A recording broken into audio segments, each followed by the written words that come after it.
Good morning, कैसे हैं आप लोग। आज हम करने वाले हैं नेक्स्ट क्वेश्चन फाइनेंशियल स्टेटमेंट का, फाइनेंशियल स्टेटमेंट ऑफ कंपनी का नेक्स्ट क्वेश्चन, क्वेश्चन नंबर 3। हमने अभी तक फर्स्ट और सेकंड का वीडियो और बेसिक कॉन्सेप्ट का सारे के वीडियो हमने अपलोड कर रखा है। आप लोगों को कोई प्रॉब्लम हो तो वहां से आप जरूर देख लीजिएगा। अब हम चलते क्वेश्चन नंबर 3 पे, सीधा सीधा बिना टाइम पास किए हुए आते हैं। ये देखो वीडियो क्या हो जाती है, बहुत लंबी हो जाती है। आइए, क्वेश्चन क्या रहेगा, from the following information prepare the balance sheet of Gitanjali limited as per the revise schedule 6। आपको क्या रखा है, रिवाइज शेड्यूल 6, यानी कि हमने जो पढ़ा रखा है जिस हिसाब से कंपनी बैलेंस शीट कहते हैं अपन बेसिकली अभी, उस हिसाब से आपको क्या करना है, आपको प्रिपेयर करना है, बैलेंस शीट प्रिपेयर करना है।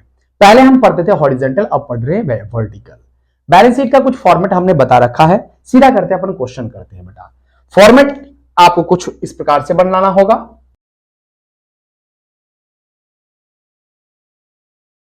ये है बैलेंस शीट बेटा। ये क्या है, बैलेंस शीट का फॉर्मेट है। वैसे करंट ईयर प्रीवियस ईयर लिखते हैं, हमें लिखने की आवश्यकता नहीं। जब data current year previous year दोनों का दे रखा होता है तब आप लिख सकते हो, अदरवाइज आप करंट ईयर का ही एक ही अमाउंट लिख सकते हो, चलेगा बेटा। आपको याद रखना बेटा, ये इसकी जितनी ही इंपॉर्टेंस होती है, इसके वर्किंग नोट का उतना ज्यादा ही इंपॉर्टेंस रहता है। वर्किंग नोट, हम ये भी कह सकते हैं कि वर्किंग नोट, जो नोट टू अकाउंट है, वो बैलेंस शीट से ज्यादा इंपॉर्टेंट है। अगर आप ये नहीं आप सही कर पाए तो बेटा ये गलत अवश्य हो जाएगा, आपका ये गलत हो जाएगा। चलिए फिर सीधा सीधा, ये नोट टू अकाउंट का ये फॉर्मेट है। सबसे पहला कह रखा है आपके पास इन्वेंट्री कह रखा है। आप लोगों को मैंने बता रखा है बैलेंस शीट में इन्वेंट्री कहां पर आता है। तो देखो बेटा, आपको नोट टू अकाउंट जो है वो आपको एक लाइन से बनाना होता है।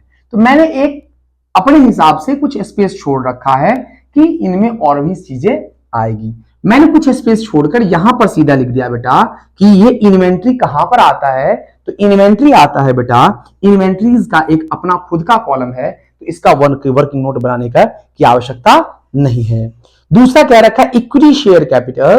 तो ये बनेगा बेटा वर्किंग नोट नंबर फर्स्ट, जिसमें लिखा जाएगा शेयर कैपिटल। इसमें सबसे पहले लिखूंगा equity share capital. Equity share capital कितना है, 20 लाख। शेयर कैपिटल में दो चीज आता है बेटा, equity share capital, preference share capital. तो हम ढूंढेंगे क्या क्वेश्चन में प्रेफरेंस शेयर कैपिटल दे रखा है। यस, दे रखा है। तो ये वाला इक्विटी शेयर का जो अमाउंट है वो अंदर लिखूंगा कितना बेटा, 20 लाख। कितना लिखूंगा, 20 लाख। फिर लिखा जाएगा यहां पर, ढूंढिए कहां पर है बेटा, मुझे यहां पर दिख रहा है first second third fourth number का जो ट्रांजैक्शन है वो दिख रहा है बेटा, प्रेफरेंस शेयर कैपिटल। आपको भी दिख रहा होगा कितना बेटा, 12 लाख। इन दोनों का टोटल हम यहां पर लिख देंगे, कितना बेटा आपके पास आ जाएगा, 32 लाख। चलिए हम अब शुरू करते हैं बेटा, क्या शुरू करते हैं, 32 लाख। अब शुरू करते हैं अपन, क्या शुरू करते हैं, बैलेंस शीट। बैलेंस शीट में सबसे पहला लिखा जाता है इक्विटी एंड लायबिलिटी। क्या लिखा जाता है, equity and liability. Equity and liability में सबसे पहला लिखा जाता है बेटा आपके पास शेयर होल्डर फंड। इक्विटी को कहते हैं शेयर होल्डर फंड, और लायबिलिटी में दो चीजें आती है, मैंने लास्ट वीडियो में बताया है, नॉन करंट लायबिलिटी और current liability. Is it clear. Share holder fund के अंदर आता है बेटा share capital. Share capital, share capital का हमने वर्किंग नोट नंबर 1 में हमने अमाउंट कैलकुलेट किया है, कितना, 32 लाख। कितना कैलकुलेट किया है, 32 लाख, मैंने वो लिख दिया। फिर दूसरे नंबर पे आता है बेटा रिजर्व एंड सरप्लस, और हमने आपको सिखा रखा है कि रिजर्व एंड सरप्लस में क्या क्या चीजें आती है। तो ढूंढिए बेटा क्या क्या दे रखा है। मुझे दिख रहा है बेटा डिवेंचर रिडम्पशन रिजर्व, तो यहां पर लिखा जाएगा reserve and surplus. Reserve and surplus का दूसरा कॉलम फॉर वर्किंग नोट बनेगा, और यहां पर लिखूंगा, मैं शॉर्ट फॉर्म में लिख रहा हूं, रिजर्व एंड सरप्लस। इसमें लिखा जाएगा DRR, डिवेंचर रिडम्पशन रिजर्व। कितना दे रखा है बेटा, 6 लाख दे रखा है। और ढूंढिए क्या आपको रिजर्व एंड सरप्लस में आने वाली चीजें दे रखी है क्या। इन्वेंट्री, इन्वेंट्री के कॉलम में आएगा। Equity share capital, share capital में आ गया। प्लांट एंड मशीनरी किस में आ गया बेटा, नॉन करंट असेट्स में आ जाएगा, टेंजिबल असेट्स में आ जाएगा। प्रेफरेंस शेयर कर दिया बेटा, DRR आ गया। आउटस्टैंडिंग एक्सपेंसेस अलग जगह आएगा, प्रपोज डिविडेंड अलग जगह। अब आपके पास नहीं है तो ये सिर्फ एक ही चीज लिखा जाएगा DRR, वो अमाउंट कितना है बेटा आपके पास, 6 लाख। मैं 6 लाख यहां पर ना लिख के यहां पर लिख दूंगा। समझ में आ रही है बात।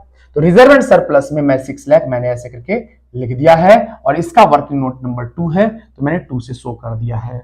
नेक्स्ट, इसके बाद रिजर्व एंड सरप्लस के बाद लिखा जाता है money receive against share warrant. उसके आइटम्स नहीं दे रखे क्वेश्चन में तो नहीं लिखेंगे। Application money receive pending allotment, उसके भी नहीं दे रखे, हम नहीं लिखेंगे। फिर नेक्स्ट आता है बेटा आपके पास क्या आता है, नॉन करेंट। दूसरा क्या आता है बेटा, non liability. Non current liability, non current liability से रिलेटेड कुछ दे रखा है क्या? नॉन करंट लायबिलिटी में आता है long term borrowing, long term provision, deferred tax liability और अदर नॉन करंट लायबिलिटी। मुझे यहां पर ध्यान से सुनो बेटा, डिवेंचर रिडम्पशन रिजर्व का काम कर, outstanding expense other current assets में आता है, propose dividend other current assets में आता है, land and building tangible assets में आता है, करंट इन्वेस्टमेंट में आता है, cash equivalent cash and cash equivalent में आता है, short term loan advance, short term loan from Javed limited, ये किससे आएगा बेटा, शॉर्ट टर्म बोरोइंग में आएगा। फिर है बेटा पब्लिक डिपॉजिट। हाँ बेटा, इसमें पहला ट्रांजेक्शन क्या दे रखा है बेटा, पहला ट्रांजेक्शन आता है long term borrowing. Long term borrowing से रिलेटेड ट्रांजेक्शन दे रखे हैं तो मैं तीसरा कॉलम बना दूंगा long term borrowing. Long term borrowing में लिखूंगा पब्लिक डिपॉजिट। पब्लिक डिपॉजिट कितना दे रखा है बेटा, 12 लाख, और कुछ भी नहीं दे रखा है तो मैं यहां पर लिख दूंगा बेटा 12 लाख। तो यहां पर लॉन्ग टर्म बोरोइंग का कॉलम कौन सा है बेटा, वर्किंग नोट कौन सा है, थर्ड है, तो नोट टू अकाउंट में थर्ड लिख दूंगा और यहां पर लिख दूंगा बेटा 12 लाख। यानी कि देखो बेटा ये क्यों बनाया जाता है, पहले तो आप ये समझो, हमें यहां पर कुछ फिक्स हेडिंग दे रखा है जिसके वो ही लिखा जाता है, उसके अंदर आने वाली हर वो चीज यहां पर शो करके बताना पड़ता है कि इसके अंदर क्या क्या चीजें आई है। ये जो यहां पर 32 लाख आया है वो कैसे आया है, तो इन दोनों चीजों को जोड़ने के बाद आया है। आ रही बात समझ में? खुद का कोई ट्रांजेक्शन, खुद का कोई हेडिंग होगा तो उसके लिए बनाने की आवश्यकता नहीं है। लॉन्ग टर्म बोरिंग के बाद आता है लॉन्ग टर्म प्रोविजन, इससे रिलेटेड नहीं है। फिर आता है डेफर्ड टैक्स लायबिलिटी, वो भी नहीं है बेटा। उसके बाद आपके पास दे रखा है अदर नॉन करंट लायबिलिटी, वो भी नहीं दे रखा है। नेक्स्ट तीसरे नंबर पे आता है बेटा करंट लायबिलिटी। करंट लायबिलिटी में सबसे पहला आता है शॉर्ट टर्म बोरोइंग जो दे रखा है बेटा, तो मैं लिखूंगा शॉर्ट टर्म बोरोइंग। तो यहां पर फोर्थ नंबर का वर्किंग नोट बनेगा short term borrowing. Short term borrowing में लिखेगा बेटा लोन फ्रॉम जावेद लिमिटेड है ना, यानी कि जावेद लिमिटेड से लोन लिया है शॉर्ट टर्म के लिए। तो मैं यहां पर कितना अमाउंट लिखा जाएगा बेटा, वह यहां पर लिखा जाएगा 4 लाख, मैंने लिख दिया 4 लाख। ठीक है, 4 लाख का अमाउंट यहां पर फोर्थ नंबर वर्किंग नोट डाल के 4 लाख यहां पर लिख दिया जाएगा। अब इससे रिलेटेड कुछ भी कॉलम नहीं है बेटा, तो इसका क्या करना है बेटा, टोटल कर दे, और है बेटा है ना। सेकंड नंबर पे आएगा बेटा शॉर्ट टर्म बोरोइंग आएगा, फिर शॉर्ट टर्म प्रोविजन भी आता है। प्रपोज डिविडेंड को कई बार किस में लिख दिया जाता है बेटा, शॉर्ट टर्म प्रोविजन में लिखा जाता है, लेकिन हम नहीं लिखेंगे। शॉर्ट टर्म बोरोइंग प्रोविजन भी ट्रांजेक्शन नहीं दे रखा है। फिर है बेटा आपके पास ट्रेड रिसीवेबल, उसका भी नहीं दे रखा है। फिर दे रखा है बेटा अदर करेंट लायबिलिटी। समझिए कई बार क्या होता है कि शॉर्ट टर्म प्रोविजन में ही प्रपोज डिविडेंड चीज लिख दिया जाता है, लेकिन हमें ऐसा नहीं करना है। हमें कहां पर लिखना है बेटा, कहां पर लिखना है, अदर करंट लायबिलिटी में, जो कि सही है बेटा, हम सही करेंगे। Other current liability, other current liability में क्या लिखा जाएगा बेटा, आउटस्टैंडिंग एक्सपेंस। आउटस्टैंडिंग एक्सपेंस कितना है बेटा, 3 लाख। कितना है, 3 लाख। फिर लिखा जाएगा बेटा प्रपोज डिविडेंड। प्रपोज डिविडेंड कितना है बेटा, प्रपोज डिविडेंड है 5 लाख। टोटल कितना हो जाएगा बेटा, 8 लाख। कितना हो जाएगा, 8 लाख। ये 8 लाख फिफ्थ नंबर का वर्किंग नोट डालकर 8 लाख हम यहां पर लिख देंगे। अब इसका टोटल करिए बेटा, टोटल करने पर कितना आ जाएगा, ये और इसका टोटल करने पर आ रहा है बेटा अपने पास 40 लाख। 40 लाख, 50 लाख, 60 लाख, 60 लाख 62 लाख हो जाएगा बेटा। कितना आ जाएगा, 62 लाख। डन, ये हो गया टोटल। फिर उसके बाद आता है असेट्स, सेकंड नंबर डाल के लिखूंगा असेट्स। असेट्स में सबसे पहला आता है बेटा आपके पास non current assets. Non current assets में सबसे पहला आता है बेटा फिक्स्ड असेट। फिक्स्ड एसेट में सबसे पहला आता है बेटा आपके पास टेंजिबल एसेट्स। टेंजिबल एसेट से रिलेटेड ट्रांजेक्शन है, इसलिए मैंने नाम लिखा है। नहीं होता है किसी का ट्रांजेक्शन तो नहीं लिखते हैं बेटा, जबरदस्ती नहीं है। ठीक है, टेंजिबल एसेट्स से रिलेटेड क्या क्या है बेटा, 6 नंबर का कॉलम बनाऊंगा टेंजिबल एसेट्स। टेंजिबल एसेट्स में हमें सबसे पहले दिखता है बेटा प्लांट एंड मशीनरी। फिर दूसरा नंबर पे मुझे दिख रहा है बेटा land and building. Plant and machinery कितना है बेटा 10 लाख। कितना है 10 लाख, टोटल कर दूंगा बेटा। फिर उसके बाद हमें दिख रहा है plant and land and building दिख रहा है बेटा 20 लाख। ये टोटल कितना आ जाएगा बेटा 30 लाख। कितना आ जाएगा 30 लाख। 30 लाख यहां पर 6 नंबर का वर्किंग नोट डालकर हम यहां पर कितना लिख देंगे बेटा 30 लाख। Is clear.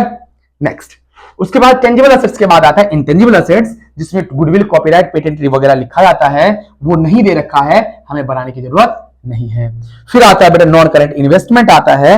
क्या कहीं पर नॉन करेंट इन्वेस्टमेंट लिखा हुआ है तो मुझे यहां पर मेरे हिसाब से जहां तक मुझे दिख रहा है नॉन करेंट इन्वेस्टमेंट नहीं दे रखा है बेटा। कैपिटल वर्क इन प्रोग्रेस भी आता है, इंटेंजिबल एसेट्स एंड डेवलपमेंट भी आता है, ये सब चीजें नहीं दे रखा है तो हमने नहीं लिखा।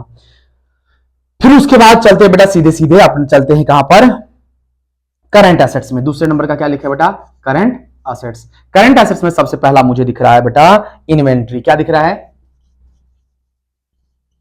इन्वेंट्री का अपना खुद का कॉलम है तो बेटा उसका वर्किंग नोट बनाने की जरूरत नहीं है। कितना दे रखा है बेटा 14 लाख। कितना है बेटा 14 लाख, खुद का है बेटा, खुद का हेड है ये, तो बनाने की आवश्यकता नहीं है। जैसे प्लांट एंड मशीनरी यहां पर नहीं लिखते हैं तो किसके अंदर लिखते हैं तो टेंजिबल एसेट्स के अंदर लिखते हैं, तो इसलिए हमने बनाया है बेटा, अदरवाइज बनाने की जरूरत नहीं है। उसके बाद क्या दिख रहा है बेटा आपके पास, उसके बाद मुझे दिख रहा है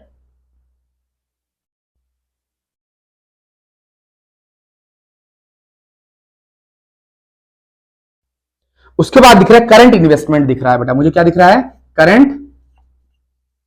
करंट इन्वेस्टमेंट। करंट इन्वेस्टमेंट मुझे दिख रहा है बेटा कितना दिख रहा है, और इसका खुद का कॉलम है तो बनाने की आवश्यकता नहीं है बेटा 8 लाख। कितना है बेटा 8 लाख। नेक्स्ट उसके बाद मुझे दिख रहा है बेटा एक दिख रहा है कैश इक्विवेलेंट।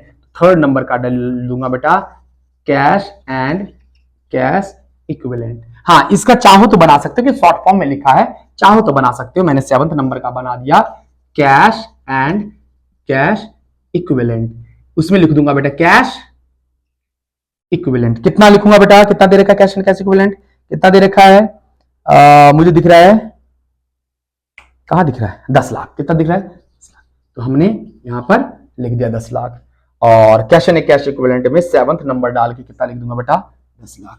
अब इसका टोटल करना है बेटा, क्या करना है टोटल। सारे ट्रांजेक्शन हो गए, एक बार सारे के सारे एक बार देख लो बेटा। हमारे पास टोटल कितने ट्रांजेक्शन है 1 2 3 4 5 6 7 8 9 10 11 12 है। तो 12 कैलकुलेट कर देते तो कितने हैं आपके पास, चेक इससे क्या हो जाता है, चेक हो जाता है कि कुछ छूटा तो नहीं, और छूटा रहता है तो पता लग जाता है तो हम तुरंत एडजस्ट कर देते हैं बेटा। टोटल कितने ट्रांजेक्शन थे 12 थे, और 12 ही हुए हैं। कैसे 1 2 3 4 5 6 7 8 9 और 10, और ये दोनों हमने हमारे पास क्या था बेटा खुद का हेडिंग था तो 12 हो गए बेटा। इससे क्या पता चल रहा है कि हमारा कुछ भी छूटा नहीं है, हमारा आंसर अब परफेक्ट सही होना चाहिए। टोटल करते बेटा 30,000 40,000 50,000 और कितना हो जाएगा बेटा 60 था, सॉरी 30 लाख 40 लाख 50 लाख 62 लाख। ये हो गया आपका आंसर। अगर आपको वीडियो समझ में आई हो तो चैनल को सब्सक्राइब करें और ज्यादा से ज्यादा शेयर करें और बेल आइकन जरूर दबा दें। मिलते हैं अपन नेक्स्ट वीडियो में नेक्स्ट क्वेश्चन के साथ। धन्यवाद।